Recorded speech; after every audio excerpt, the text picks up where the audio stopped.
You ask Tiger to solve. This deals with linear equations with one unknown. The final result is x equals 10. Let's solve it step by step. Simplify the expression. Simplify the arithmetic. Group all x terms on the left side of the equation. Add 37x to both sides. Group like terms. Simplify the arithmetic. Group like terms.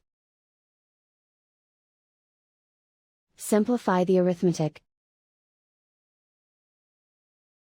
Group all constants on the right side of the equation.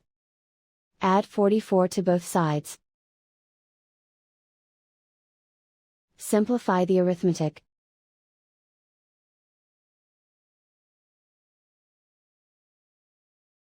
Isolate the x. Divide both sides by 7.